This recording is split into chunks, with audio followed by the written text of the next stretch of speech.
अस्सलाम वालेकुम नाज़रीन, मैं हम आपका मेज़बान मोहम्मद उमर बुखारी और आप देख रहे हैं डबल एम न्यूज़। अब नाज़रीन, मैं इस वक्त मौजूद हूँ Multan high court bar association में और यहाँ पर Multan high court bar association के सदर मलिक सजाद हैदर मेतला, जनरल सेक्रेटरी सैयद अनीस मेहदी और एग्जीक्यूटिव कमेटी के हमरा हंगामी प्रेस कॉन्फ्रेंस करने जा रहे हैं। आइए आपको सुनाते हैं। औज़ुबिल्लाहि मिनश्शैतानिर्रजीम बिस्मिल्लाहिर्रहमानिर्रहीम। 26वीं आइनी तरमीम के बाद तारीख में पहली बार पार्लिमानी कमेटी के ज़रिए चीफ जस्टिस का इंतखाब हुआ है। पार्लिमानी कमेटी में हुकूमत और हिज़्ब इख्तिलाफ के नुमाइंदे शामिल थे। जस्टिस याह्या अफरीदी की नामजदगी एक खुश आइन पेशरफ्त है। हम उनकी नामजदगी का खैर मकदम करते हैं। बतौर चीफ जस्टिस याह्या अफरीदी की तैनाती से अदलिया और कौम दोनों का फ़ायदा होगा, क्योंकि अफरीदी साहब की फ़हम फरासत और उनकी इस अहम ओहदे के लिए मुंतखब किया गया है। हाई कोर्ट बार उम्मीद करती है कि जस्टिस याह्या अफरीदी साहब बतौर चीफ जस्टिस आइन की अमलदारी, कानून की पासदारी और इंसाफ के तकाज़ों को परवान चढ़ाने और अदलिया की अज़मत को बढ़ाने में किरदार अदा करेंगे। आइनी तरमीम का खैर मकदम करते हैं और अगर किसी भी तरफ से कोई गैर कानूनी या गैर आइनी इकदाम उठाया गया तो हम उसकी भरपूर मुखालफत करेंगे। High court bar association Multan हमेशा आइन की बालादस्ती, कानून की हुक्मरानी के लिए अपना किरदार अदा किया है। जो अमेंडमेंट है, अपना तरमीम हुई है 26वां आइनी तरमीम, इसका हम खैर मकदम करते हैं, लेकिन इसके साथ साथ पाकिस्तान पीपल पार्टी ने और मुस्लिम लीग नून ने, पीटीआई ने, इन्होंने अपने अपने टाइम करारदादें पास की थी कि एडमिनिस्ट्रेटिव लेवल पे साउथ पंजाब को सूबा बनाया जाएगा, लेकिन इस बार फिर हमें महरूम किया गया है, जो कि साउथ पंजाब के साथ ज़्यादती है। हम एक बार फिर अपना मुतालबा करते हैं कि साउथ पंजाब प्रोविंस बनाया जाए और एडमिनिस्ट्रेटिव बुनियादों के ऊपर बनाया जाए।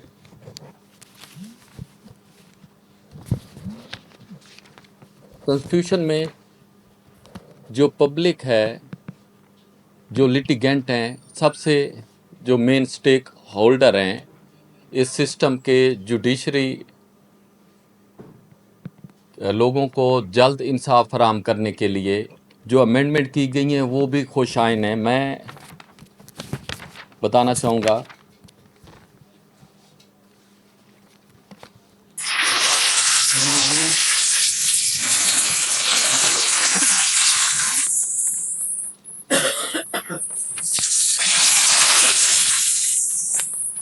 नई अमेंडमेंट के तहत कमीशन की तरफ से जज साहबान की परफॉर्मेंस की पड़ताल होगी और जजेस साहबान की मनमानी ख़त्म हो जाएगी, केसेस का लेफ़्ट ओवर होना ख़त्म हो जाएगा और लोगों के केसेस समाअत होंगे, डिस्पोजल होगी और जो आम लिटिगेंट है उसको हम उम्मीद करते हैं कि इस अमेंडमेंट के बाद उनको जल्द इंसाफ मिलेगा।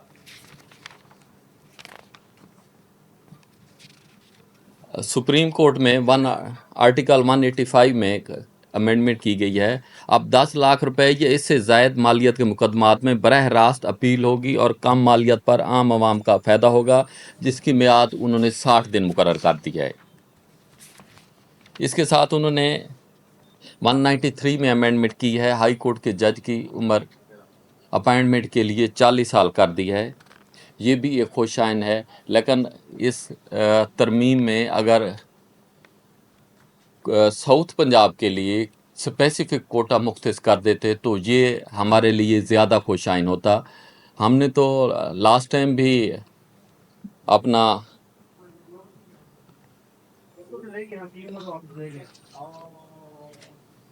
अपना इक़्तिदार वाले लोगों से रिक्वेस्ट की थी कि साउथ पंजाब के लिए हाई कोर्ट में स्पेसिफिक कोटा मुख्तस कर दिया जाए। अब अगर कॉन्स्टिट्यूशन में 60 जजेस की प्रोविज़न है कि 60 जजेस लाहौर हाई कोर्ट में होंगे तो कम अज़ कम 15 जजेस लाहौर हाई कोर्ट में साउथ पंजाब से हों। साउथ पंजाब के वकला प्रोफेशनल हैं, मेहनती हैं, इंतहाई काबिल हैं। जो सबसे अहम बात है कॉन्स्टिट्यूशनल कोर्ट कायम कर दी गई हैं।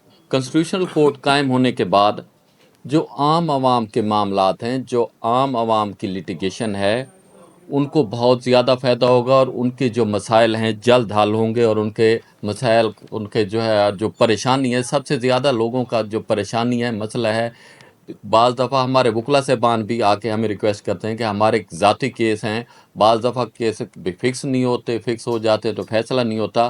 कॉन्स्टिट्यूशनल कोर्ट जब अलहदा बन जाएंगी तो इंशाल्लाह लोगों के जो केस हैं, जो लिटिगेंट हैं, जो हमारा बुनियादी फ़र्ज़ और ज़िम्मेदारी है बार और बेंच की कि लोगों को जल्द इंसाफ फराहम किया जाए, कॉन्स्टिट्यूशनल कोर्ट अलहदा बनने से जो लोगों के मसाइल हैं, जो उनकी पेंडेंसी है, उनकी जो लिस्ट है, इंशाल्लाह जल्द फैसला होगी। शरई मुकदमात में आप पहले की तरह शरीयत अपील बेंच में ज़ेर अल्तवा मुकदमात में स्टे शुमार ना होगा और उन्होंने 12 माह के अंदर अंदर उसका फैसला करना है, जो भी उनके पास पटिशन जाएगी। तो इससे भी जो है ना बे इंशाल्लाह लोगों को जल्द इंसाफ मिलेगा। शरीयत अदालत करेगी या कोई और करेगी? शरीयत अदालत करेगी।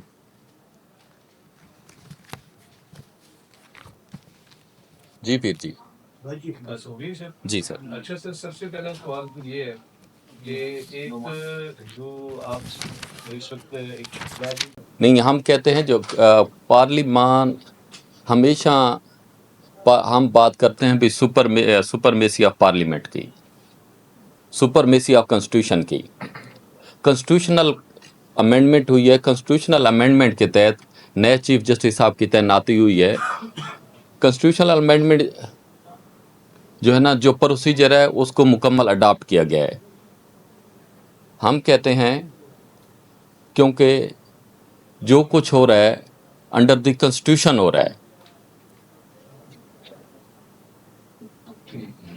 इसलिए हम इसको कहते हैं ठीक है। अच्छा सर, ये बताएं कि आईनी अदालत बन गई, उसमें ढाक जजेस बुला के जी 17 जजेस के अलावा जजेस भी आ गए, जी।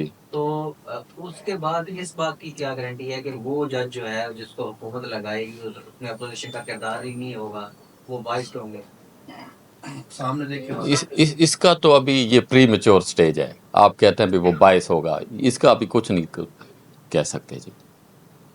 नहीं, ये बताएं कि मेरिट का तो वो हुआ है ना जी, मेरिट की नहीं, अब जो हुआ है ना ये मेरिट पे तो नहीं हुआ ना, ये अब जो फैसला हुआ है नहीं, किस तरह मेरिट पे नहीं हुआ जज का जो था, जज जो था चीफ जस्टिस जो तैनात किया गया जी। वो मेरिट पे तो नहीं होना, इसलिए था रहेगा तो बस जो थर्ड था उसको बुला दिया। आपकी बात बिल्कुल ठीक है। जब कॉन्स्टिट्यूशन उनको अपना अलाउ करता है तो अंडर द कॉन्स्टिट्यूशन उन्होंने किया ना जी। ये तो नहीं कहता कि मेरिट को आप बाईपास करें। जो अमेंडमेंट होगी कॉन्स्टिट्यूशन में, कॉन्स्टिट्यूशन में यही तो अमेंडमेंट हुई है, पार्लियामानी कमेटी बन गई। तो फिर नीचे जितना भी हो जाएगा वो ये समझ जाओ। वो पहले भी आया था, आलिया नीलम को बनाया जब इसमें ये मुल्तान बेंच में 50,000 केसेस पड़े हैं, 44,000 50,000 के लगभग ही हुआ। जी जी 44,000 है। इसके हवाले से कि बेंच में 8 जजेस होने चाहिए या 10, मुल्तान बढ़ा तो सकते हैं। मुल्तान हाई कोर्ट में कम अज कम 16 जजेस, कम अज कम 16 जजेस, जितनी पेंडेंसी है ना जी, तो यहाँ 6 जजेस लगा, कम अज कम 16 जजेस होने चाहिए। अब जो है ना नए चीफ साहब आ गए हैं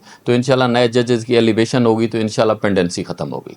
अच्छा, ये वीडियो लिंक वाला मामला भी चल रहा था, जी। उस पर आप क्या कहें? नहीं, वीडियो लिंक वाले मामले पे हम वीडियो लिंक के जो है ना हक में हैं और जो है ना भाई हम चीफ साहब से जाके रिक्वेस्ट करेंगे कि वीडियो लिंक की सहूलत मुल्तान में भी फराहम की जाए ताकि यहाँ से जो है ना लोगों को जल्द और सस्ता इंसाफ मिल सके, ताकि आसानी से जहाँ से जो अगर एक स्पेशल दोस्त एक केस की खातिर इस्लामाबाद जाता है तो वो अपना जो लिटिगेंट है अल्टीमेटली लिटिगेंट ने अपना बेयर करना होता है। अगर वीडियो लिंक के ज़रिए ये हमें सहूलत मुयसर हो जाती है तो शायद जो है ना लिटिगेंट को भी जो है ना कोई आसानी पैदा हो जाए। हाई कोर्ट की तरफ से लेटर लिखा भी जा चुका है। हाई कोर्ट बार की तरफ से भी हमने चीफ साहब को रिक्वेस्ट की थी कि जो है ना वीडियो लिंक की सहूलत मुल्तान बेंच में प्रोवाइड की जाए। तो हम जहाँ पे अगर ऑनरेबल सुप्रीम कोर्ट अलाउ करती है तो हम यहाँ पे जो कुछ कहेंगे फैसिलिटेट करने को हाई कोर्ट बार तैयार है। ये बताया सर कि किस तरीके से फैसला होगा कि ये केस आएंगे, क्योंकि कल अभी कोर्ट हाई कोर्ट में इस्लामाबाद में केस किया जैसे